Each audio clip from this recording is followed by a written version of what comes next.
राम और लक्ष्मण किनारे पर खड़े होकर विशाल हिंद महासागर को देख रहे थे। समुद्र की लहरों की डरावनी गर्जना ऐसी लग रही थी मानो वे उन्हें पार करके लंका पहुंचने की चुनौती दे रही हों। दुष्ट रावण सीता को लंका ले गया था और वहां पहुंचने का एकमात्र रास्ता इस विशाल हिंद महासागर को पार करके ही था। हनुमान राम के पास धैर्यपूर्वक प्रतीक्षा कर रहे थे। सुग्रीव और उसके वानर बुद्धिमान भालू जाम्बवान की सलाह पर राम की सेना बनने के लिए तैयार और इच्छुक थे। हर कोई राम के बोलने, मार्गदर्शन करने और इस मिशन पर उन्हें निर्देश देने का इंतजार कर रहा था। राम ने एक गहरी सांस ली। उन्होंने अपनी उंगली से अपनी अंगूठी निकाली, हनुमान को दी और कहा, हनुमान, आप ही हमारी एकमात्र आशा हैं। केवल आप ही इस दूरी को पाट सकते हैं और मेरी सीता को खोज सकते हैं। यह अंगूठी उसे दे दो ताकि वह तुम पर भरोसा करे और जान जाए कि मैंने तुम्हें उसकी तलाश करने के लिए भेजा है।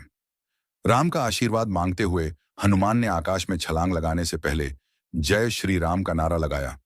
देवताओं को पता था कि हनुमान के लिए खुद को, अपनी शक्तियों को और अपने जीवन के उद्देश्य को समझने का समय आ गया है। इसलिए हनुमान और सुरसा के बीच मुठभेड़ का समय आ गया था।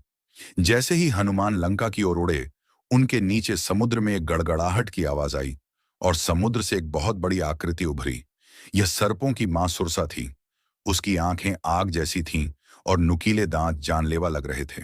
सुरसा पानी में खड़ी थी और हनुमान का रास्ता रोककर हंस रही थी। ओह, देवताओं ने मुझे आशीर्वाद दिया है और आज तुम्हें मेरे भोजन के रूप में भेजा है।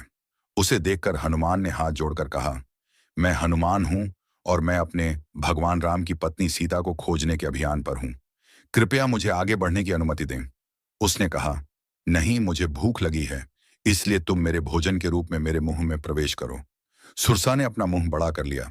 यह देखकर हनुमान का आकार इतना बड़ा हो गया कि वह उसके मुंह में समा ही नहीं रहा था। सुरसा ने अपनी शक्तियों का इस्तेमाल करके अपना आकार बड़ा किया और फिर से अपना मुंह खोला। हनुमान और सुरसा एक दूसरे से आगे निकलने की कोशिश कर रहे थे और दोनों ही हार नहीं मान रहे थे। जैसे जैसे हनुमान का आकार बढ़ता गया, सर्प जैसी आकृति और भी बड़ी होती गई और हनुमान को निगलने के लिए उसने अपना मुंह खोला। अचानक हनुमान ने एक बहुत ही छोटे रूप में अपना रूप बदल लिया। वे तेज गति से सुरसा के बड़े खुले मुंह में घुस गए, उसके कान की नली में घुस गए और उसके कान से बाहर निकल गए, इससे पहले कि वह कुछ समझ पाती। हनुमान ने हाथ जोड़कर माता के सामने खड़े होकर कहा, माता, मैंने आपकी आज्ञा का पालन किया और आपके मुख के अंदर चला गया। अब कृपया मुझे अपने कार्य पर आगे बढ़ने की अनुमति दीजिए। सुरसा ने मुस्कुराते हुए कहा, मैं तो बस तुम्हारी परीक्षा ले रही थी, हनुमान, जैसा कि दैवीय शक्तियों की इच्छा थी।